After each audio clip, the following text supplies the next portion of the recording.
Glad you're still watching Science Breakfast with me, Alan Hubbard, and a sign language interpreter this morning.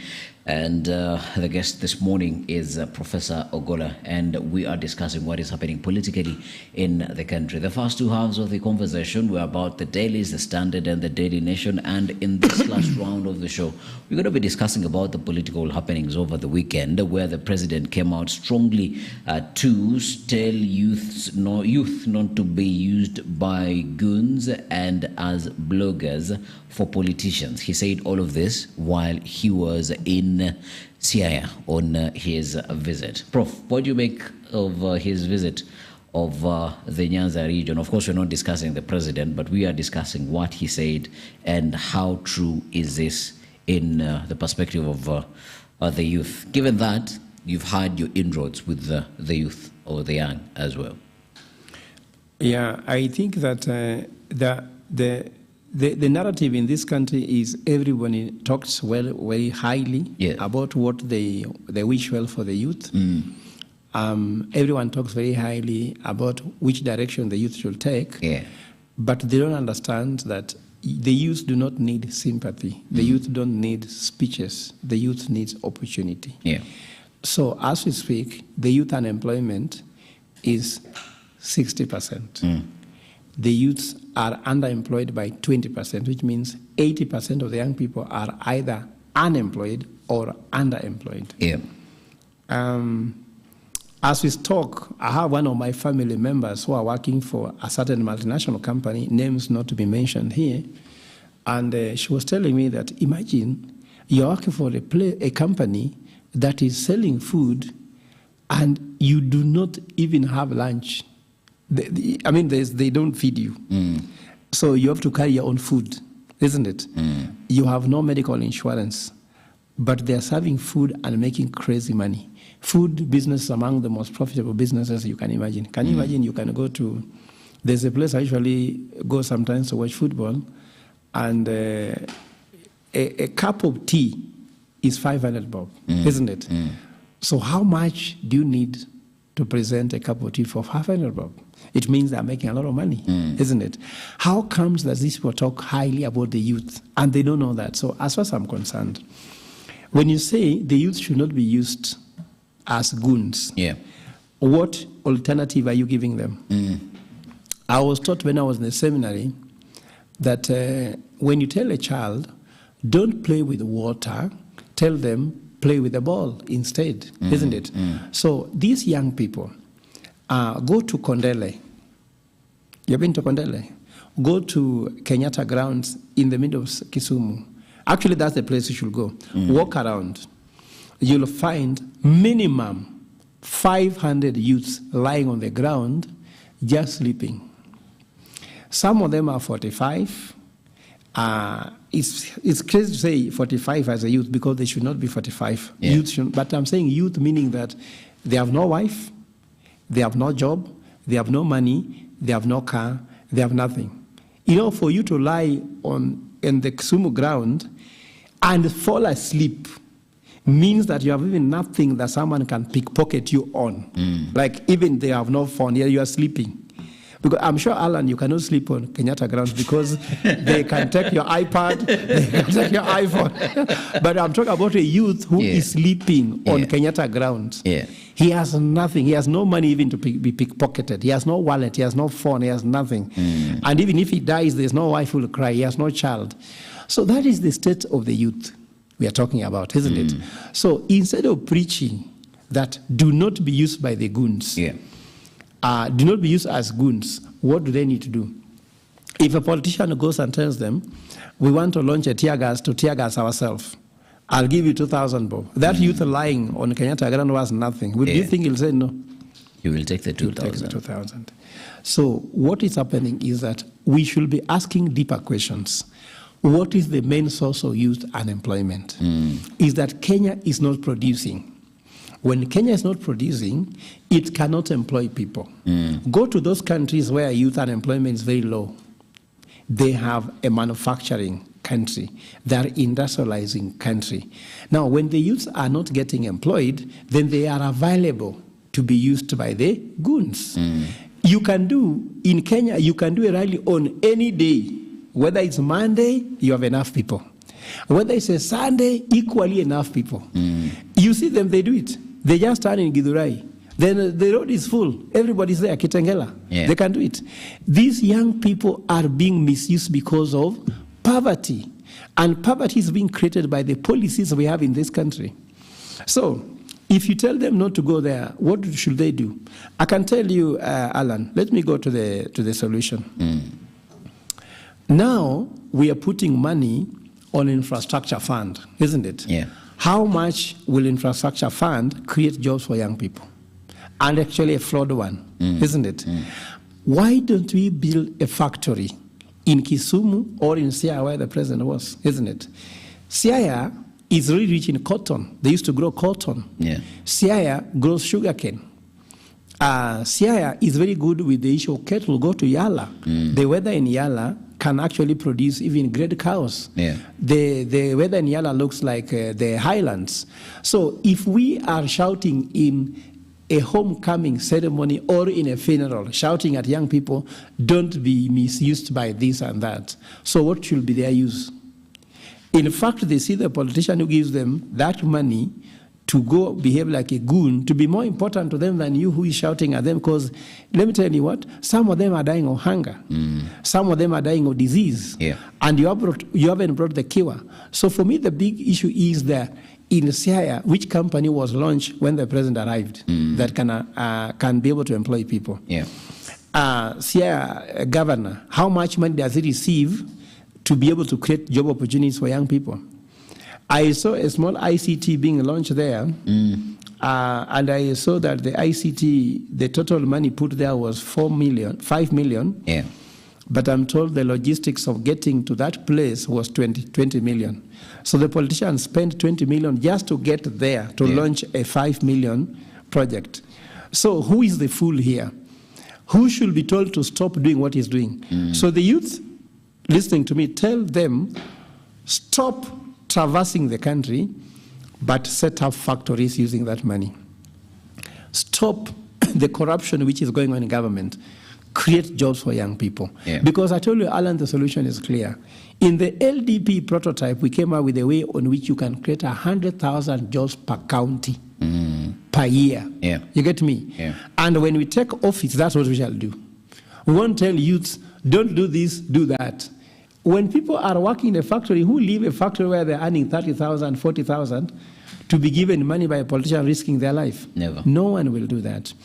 And in fact, the politician wants you to remain poor so that they continue using you. Yeah. And I can tell you that all these things are structural. The existence of Kibra, Kawangware, slums, Korogocho, Huruma, don't think that you are born to be poor. No.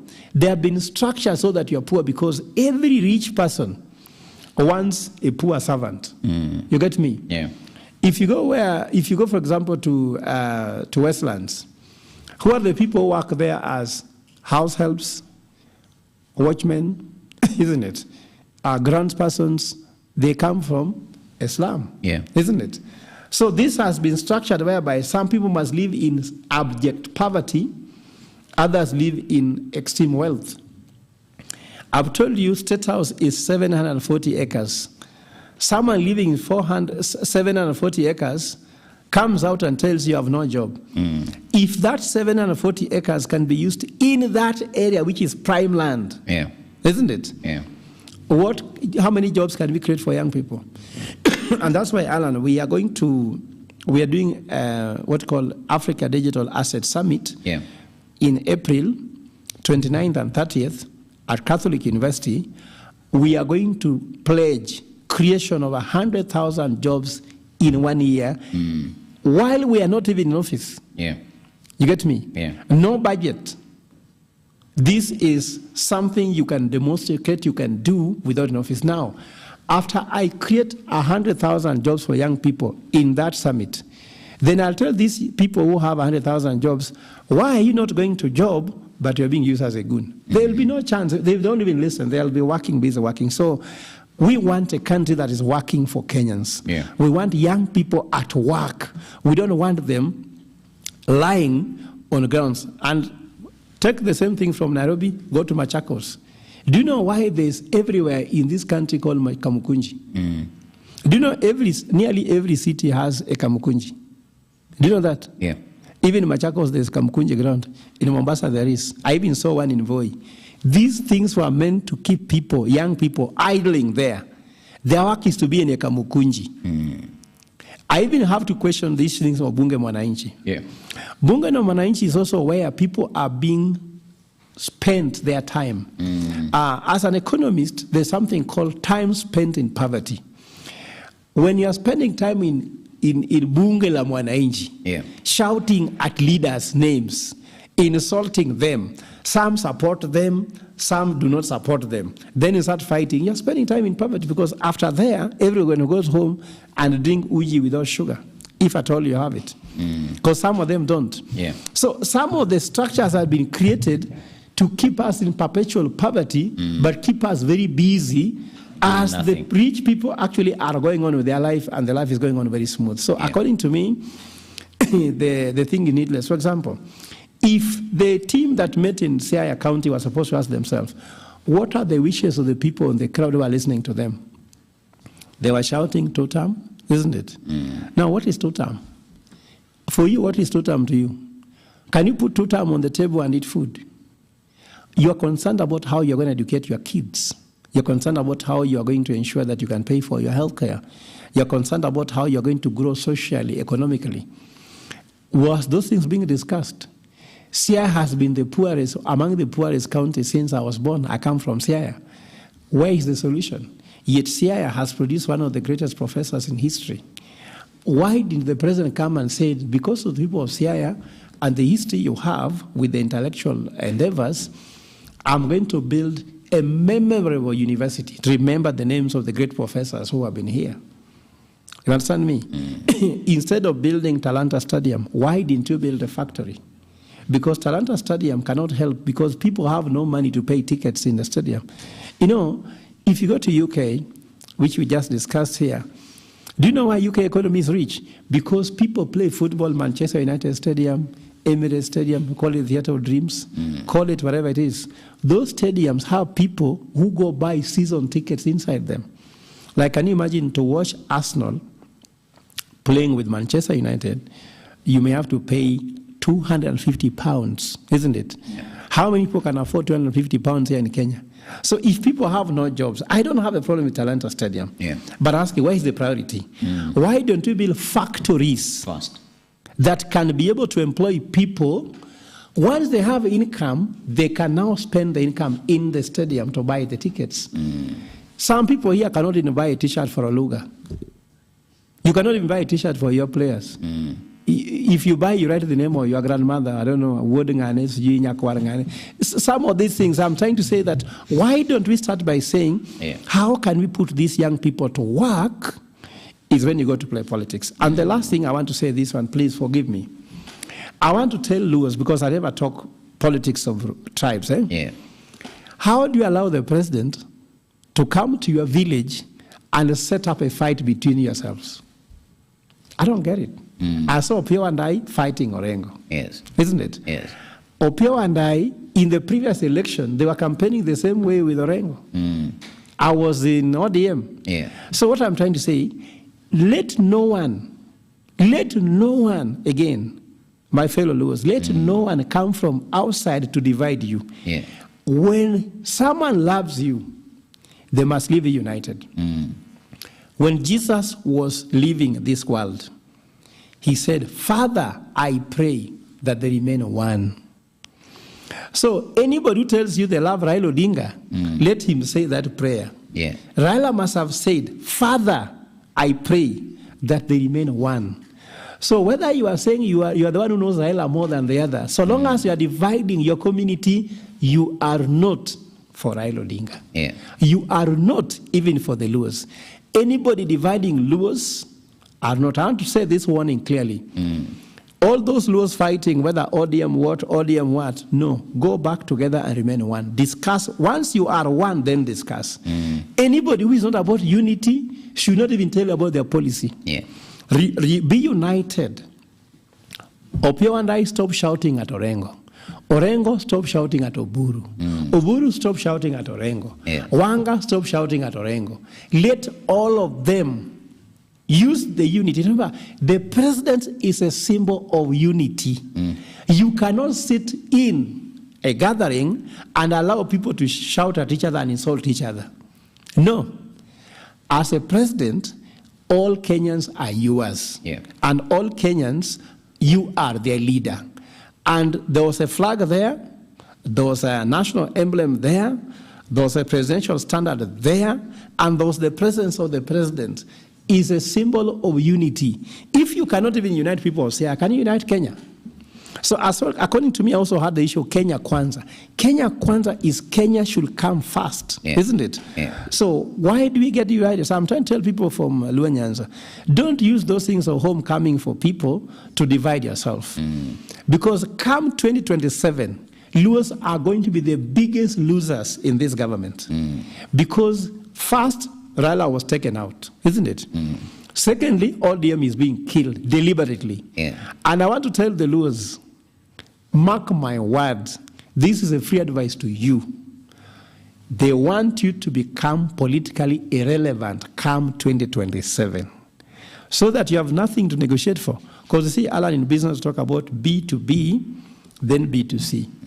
B2B is whereby a business talk to business. Yes. Like UDA should be talking to ODM. Now, when Baba is dead and ODM is dead, it will come B2C. So the government will be dividing you in individuals. So you will negotiate as an individual. Yeah. That was done in Luhya land. That's why Luhyas, Wetangula negotiate on his own.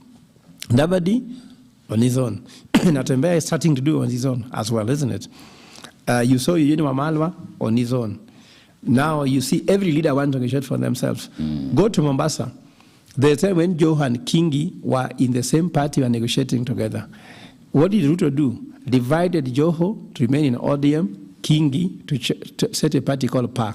So he negotiated with Kingi directly and makes Kingi the Speaker of Senate. Joho now is a CS. So there's nowhere Joho and Kingi are working together. You get me? So this is rule and divide and rule. You can see it from far. Yeah. So the people of Siaya, you are among the most brilliant communities in terms of education, but you don't use your intelligence for your own benefit. So this is the time. Let anybody not come from outside to divide you. Just like I see Mount Kenya, I also tell you the same thing. I told Mount Kenya people that the president has always hated Mount Kenya.